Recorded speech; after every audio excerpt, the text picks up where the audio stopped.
Yes, welcome to the Biz Communication Show. I'm your host, Bill Lampton, the Biz Communication Guy, once again, hosting a communication expert who works in the field of business. And as we listen to the conversation, you and I will pick up tips and strategies that are sure to boost our business.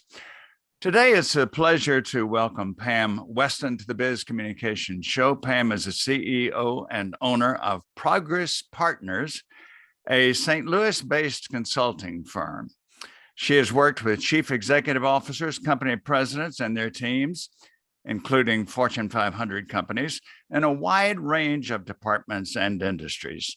Pam is a senior strategist with more than 20 years' experience in leading executive communications, employee engagement, and other corporate training themes. She recently published her first book, and I have a copy here. The book is Executive Briefing People Goals.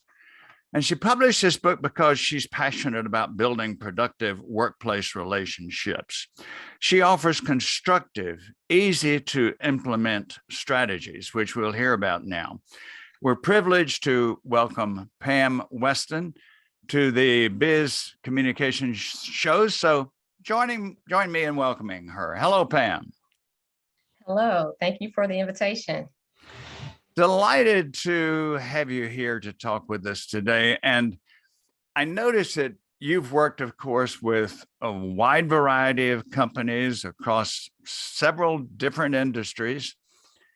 And I'm quite sure that you have come across maybe a major communication problem that is commonplace practically everywhere you go and with everybody you work with. What would be maybe the most common communication problem or deficiency that you find, and what are some of the solutions that you provide?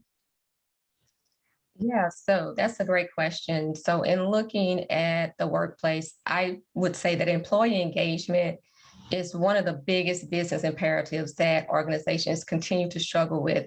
And it's really often because there's not an acknowledgement that employees may be unengaged. And I always talk about employee engagement being the elephant in the room. So a situation or a problem that we all know really exists, but nobody wants to address it in a real way. And there's been about 30 plus years of studies and statistics about, how can we improve employee engagement, but it continues to trend low. So the realization is that different tactics and tips don't work unless we focus on the people first, and then the relationships in the workplace that impact employee engagements. And sometimes we think if we just ignore something, it'll go away or it'll get better, or eventually it'll work itself out. But according to Gallup, there are only 32% of US workers who are engaged, and 48% of those of US workers are actively seeking another job. So communications is not connecting when teams are not connected to the organization and the work that they do, which impacts their productivity and overall goal achievement. Some of the things that I've done is, I've created opportunities for leaders to interact with employees through site visits or roundtables, even virtually. And I've also used employee survey data to help tailor messaging to what employees find most valuable, as well as using leader communications to recognize employees and teams for their contributions. So these are some ways to help leaders and employees connect and communicate in more meaningful ways. It seems to me that it automatically brings to mind a phrase that I heard during my 20 years in management, and also in my 2 decades as a consultant. I've heard them, and that's the word silos, that this group is over here with their goals and what they consider most necessary. And then you've got this group over here. And so they're in silos, and what you're trying to do and what you have accomplished over 3 decades, you have accomplished getting these groups out of their silos and having a not only a feeling, but a reality of teamwork with what you call quick connections. Am I on target with that? Yeah, so I do the work that I've done. I see myself as an employee advocate. So, figuring out ways to connect the people to the strategy. And you're right about the silos within organizations. I mean, every organization, struggles with accomplishing how do we get over silos because people naturally want to focus on what they do. And those quick connectors, I share some quick connectors in my book, aside from the employee engagement strategies that are outlined in my book. But I think it's important for managers to build and nurture relationships. And in order to do this, they have to take advantage of opportunities to interact outside of scheduled meetings and some quick connectors that managers can do even though employees may be working remotely or in a hybrid work schedule. They can schedule lunch with employees or a group of teams, arrange informal one-on-one meetings to get to know the team members. And the agenda is just to get to know the employee. And if you're in office, acknowledge and greet employees when you enter the building or the elevator or common workspaces. Sometimes it's just the little things that go a long way toward building relationships. And there's a quote by Dr. Maya Angelou that says, people may forget what you said, people may forget what you did, but people will never forget how you made them feel. So it's important to focus on connecting and building genuine working relationships. I love that quote. I've seen it many times, and it grabs me every time. When you're talking about employee engagement, it reminds me so much of how just you talk about quick connections, and they're just some simple things that those in the C-suite can do. For example, I know that I worked in an organization for quite a few years where there was, as is the case in many organizations, a company cafeteria. One of the problems I noticed with management was when lunchtime came, we called them the suits back then, but of course people don't wear suits very much anymore. But when lunchtime came and the suits came in, they would all sit together. They would sit at a table off to the side. And to me, they missed some great opportunities because the CEO and the CFO and the CIO and others who would take the opportunity to go sit at a table where there are some employees, maybe possibly and maybe preferably some employees they don't know. And don't talk business with them necessarily, but talk what's going on in the community, find out about their lives and their interests and their habits. That's a movement that just takes so little time, and it shows that you want to mingle with people on other than the corporate meetings. Is that something you have recommended? Definitely. It's about really being intentional in how you interact with employees, and managers simply changing their mindset and viewing employees as valuable resources and not just a tool to help them meet their bottom line. And when the managers are more intentional, they are able to more effectively interact with people and have that at the top of their mind in terms of how they want to set the atmosphere within the organization. I saw a recommendation yesterday on LinkedIn that I think is very relevant to what we're talking about, Pam. It was an excellent suggestion. This person was talking about, and he works with many corporations, and he suggested, and he was talking about onboarding when you're hiring people when they haven't quite gotten into the organization yet.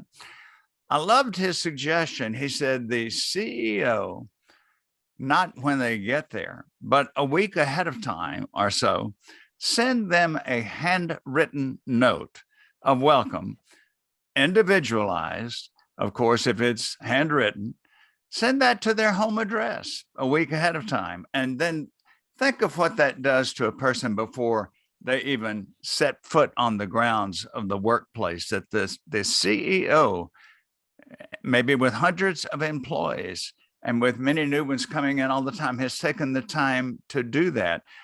that could be one of those quick connections that you talk about, couldn't it? Definitely. And, it can set the tone throughout the organization where, that CEO is modeling that behavior and other leaders see that and they begin to implement that in how they interact with their new hires. And, it doesn't have to be handwritten. You can send an email and be just effective. I recall in my career, I received a letter from the president of the organization while they were working through the hiring process. And that really affected me. And the fact that he took the time to reach out to me just to let me know, hey, what's going on, and that we'll be moving forward at some point. But right now we're working things out. And that went far with me. By contrast, I will mention that I know an organization where the CEO had a private entrance to the building where this CEO would go from the parking lot into his office without having to see anybody at all. That could be, in my opinion, the worst case scenario. And it goes back to a book, of course, that was a landmark success, and that was Management by Walking Around. People want visibility. They're pleased to have somebody at the top, but that person at the top will have the organization really thrive, prosper, and have great morale if they also are in the middle of the group a good bit of the time, won't they? Yes, I definitely agree. And as communication experts working with leaders, I look at those as opportunities for us to grow together and be able to help open their eyes to how important it is to connect with employees and change some behaviors that will help the overall culture of the organization. Sometimes they may not be aware of how those behaviors are impacting the teams, but through communication and coaching, sometimes you're able to make a breakthrough. Yes, I think many of us, of course, are not quite aware of how we're being perceived, whatever our level, whether we're consultants, whether we're speakers, whether we're accountants, whether we're physicians, whether we're nurses, whatever. And it's always valuable, might be painful at times, but it's always valuable to get insight on how others are seeing us. Now, one other point I would make along that line is that when you ask for employee feedback, you need to respond to it. One of the worst things I think that can happen in an organization is when an employee survey is taken annually. And the only thing that ever changes as a result of that might be the color of the paper that you fill out. You don't. It's one thing to have an opportunity to express yourself. Certainly, that's the first step. However, people want to see results and action from that, don't they? That's 100% true. It's viewed by employees as simply lip service when they don't get a response from these employee surveys that they create over and over again. And they get to a point where they may feel like the leaders, their managers, do not care about them. And one of the stories I share that, I try to convey how important it is for managers to follow up, to stay connected, and to show employees that they care about them is the story of Charles Plum, and it may be familiar to some people.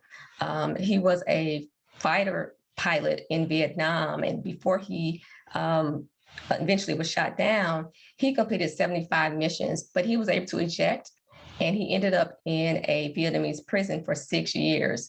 And years later, a man came up to him and he knew who Charles was. He knew that he had flown fighter jets in Vietnam and that he was shot down.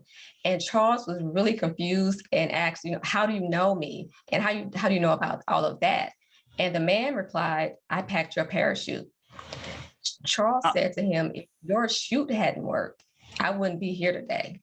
And then he continued to think about all the times that he may have seen that person and had not said hello or interacted or been thankful to him for with the work that he's doing, because he was a fighter pilot and that stranger was just a sailor. So now when we think about our work? How many times do we feel invisible at work? And then how do we make our employees feel invisible? So asking the question, who's packing your parachute? And my whole point with that is, managers have many people responsible for getting us to wherever we are today in work and in life. And we have to make sure that we take the time to acknowledge them and thank them and reward them for the work that they're doing. I had a personal experience with this that I can share very briefly. My father was manager of a department store, family department store, for over 50 years. And he, long before anybody started making recommendations such as you just have made during our conversation about getting to know your employees and caring for them, his employees knew that they were not only valued, but they were beloved by him. And I know full well that when, for example, there was a loss in the family, my father would be at the funeral, not to gain points, not to make an impression, but because that was his nature. And a caring CEO can, as you know, and I'm sure as you teach and coach and train, sets the tone for the organization that lifts morale almost miraculously. Yeah, I agree with that 100%. And I talk about in the book, how important it is for managers to, own their responsibility as a people leader and, making themselves accountable and being intentional about how they interact and connecting and making sure employees know that they're important and that they're focused on developing meaningful relationships. And it was important for me. I spent time on one of the chapters just on that point. And that was important for me to spend time on because poor behavior can be very detrimental to the performance of an organization. And I talk about, regulating poor management behavior and organizations being intentional in training and developing the managers to be successful, because some managers become managers because of their work accomplishments, but not because of how they've been able to interact and develop people. So managers have to be trained as well. And managers have to decide to just do the right thing by their employees. Very, very true. Pam, time races by. And so we've been able to cover some vital points for those in leadership positions. So much appreciate your being with us. I know that there are those who will want to contact you, those who've watched our YouTube conversation or heard us on the podcast. So please give us your contact information now. Yeah, so your listeners and viewers can reach me at my website, which is thepamweston.com. There, they'll be able to get more in-depth information about the book, Executive Briefing People Goals, as well as other resources and free downloads on tips that I provide periodically. And then they can also follow me on LinkedIn. Thank you. I certainly encourage all our viewers and listeners to get in touch with you. And since you've given your contact information, I'll give mine, Bill Lampton, the Biz Communication Guy. And so logically, my website is B-I-Z, bizcommunicationguy.com. I invite you to go there, check my services for corporations and leaders. Give me a call and let's discuss your communication problems and how we can find solutions to them. Again, thanks to Pam Weston for being with us on the Biz Communication Show. Thanks to those of you who have joined us. I invite you to be with us again next week so we can learn more about business communication and improve our own performance. Again, thank you. I'm Bill Lampton, the Biz Communication Guy, your host.